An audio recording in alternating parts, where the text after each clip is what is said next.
Hello everyone and welcome to EduTap.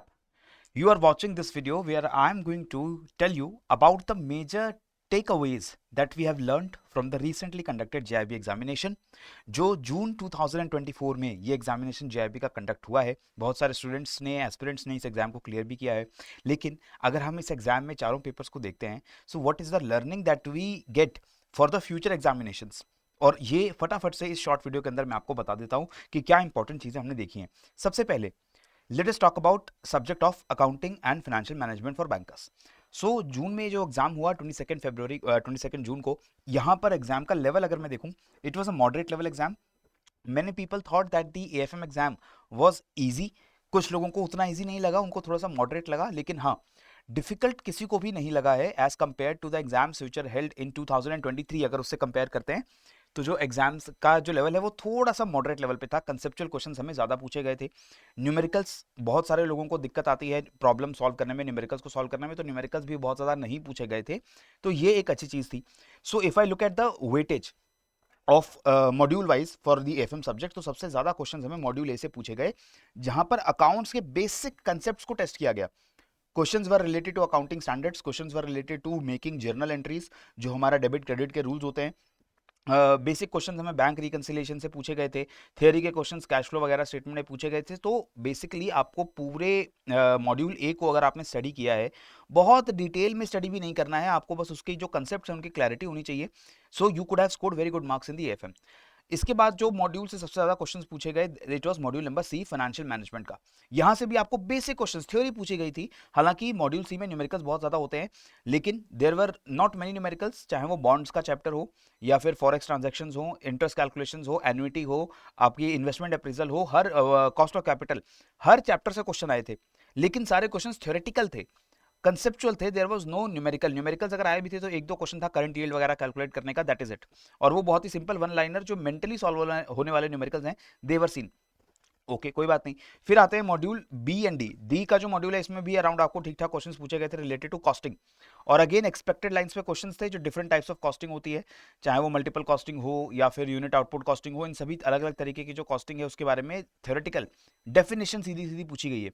Okay, numericals again were missing. Marginal costing के काफी easy numericals आते थे exam में, 2023 में भी आए थे, लेकिन इस बार हमें वो न्यूमेरिकल्स देखने को नहीं मिले।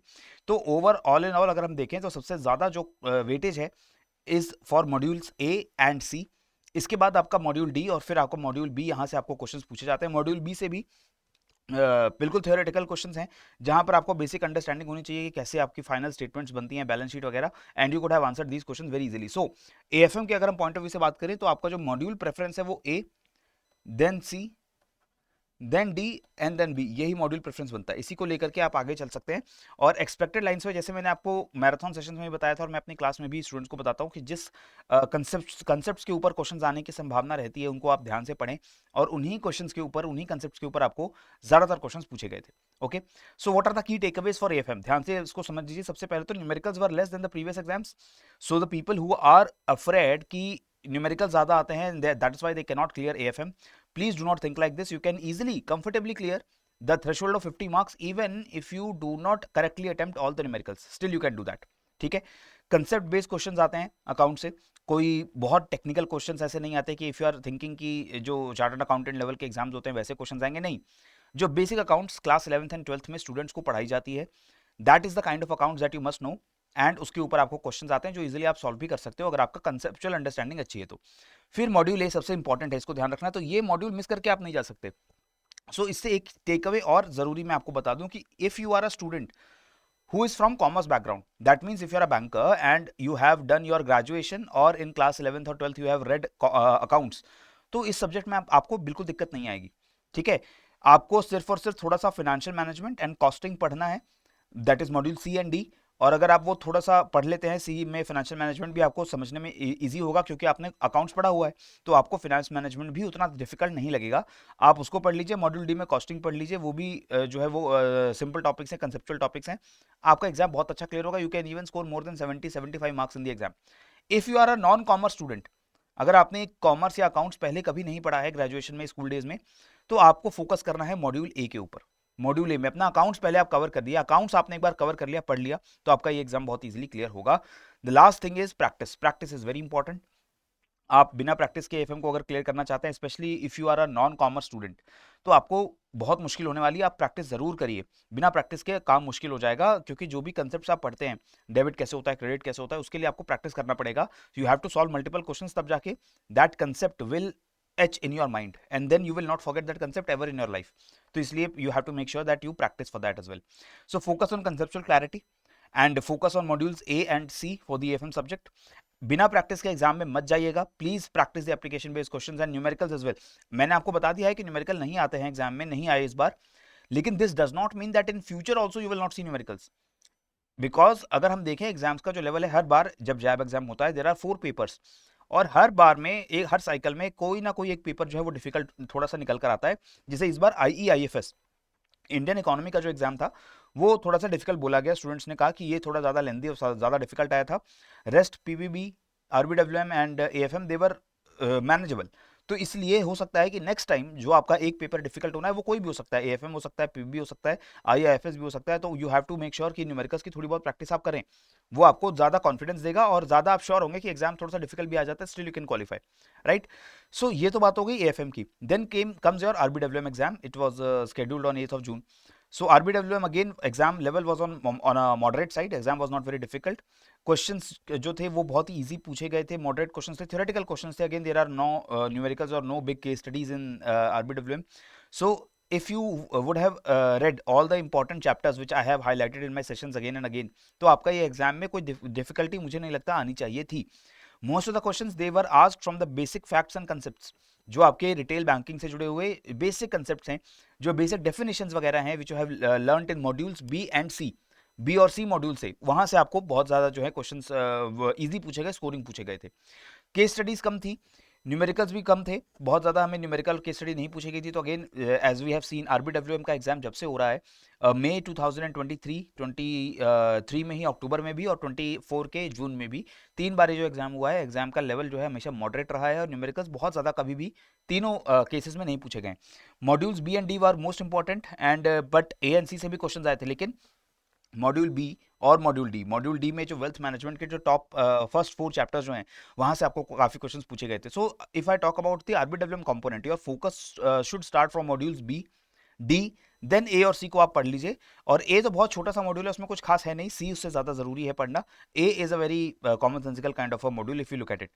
स्कोरिंग सब्जेक्ट है, शॉर्ट सिलेबस है, इसको कवर करने में ज़्यादा टाइम नहीं लगता है, तो इग्नोर नहीं करना है RBWM को। But in the next cycle जब भी RBWM का एग्जाम होता है, usually when there is no change in the examination schedule, तो RBWM एग्जाम लास्ट में होता है। Okay, so your first exam जब भी वो शेड्यूल होगा उसके अराउंड 2 हफ्ते बाद, 3 हफ्ते बाद आपका RBWM का एग्जाम होगा। तो आपको वहां भी जो इंटरवीनिंग टाइम मिलता है, you can also cover RBWM in that period. So if you are a fresher aspirant and you are looking to qualify JIB, please start from the other 3 subjects IIFS, AFM and PBB, वहां से start करिए। RBWM को आप थोड़ा सा priority list में बस इसलिए नीचे रख रहे हैं क्योंकि ये शॉर्ट सिलेबस है और उतना ज्यादा एफर्ट शायद आपको नहीं डालना पड़ेगा जितना बाकी 3 सब्जेक्ट्स में आपको डालना पड़ता है। फिर बात आती है IIFS की। 9 जून को आपका एग्जाम शेड्यूल हुआ। अगेन एग्जाम का लेवल थोड़ा सा मॉडरेट से डिफिकल्ट साइड पे था। मैं ये नहीं कहूंगा बहुत डिफिकल्ट एग्जाम था, लेकिन yes, as compare to the other 3 subjects IIFS was bit difficult this time. और जो क्वेश्चंस आए थे उनको समझने में लोगों को दिक्कत आ रही थी, इसलिए क्योंकि IIFS में अगर आपने एग्जाम पहले दिया भी है तो आपने देखा होगा questions which are asked, specially 2 marker and 1 marker questions, they use a very complicated kind of a language. वो काफी लंबे क्वेश्चंस होते हैं, लेंदी क्वेश्चंस होते हैं, उनको रीड करने में टाइम लगता है। और अगर आपने प्रैक्टिस नहीं करी है, MCQ सॉल्व नहीं किए हैं, then you will get confuse in the exam as well.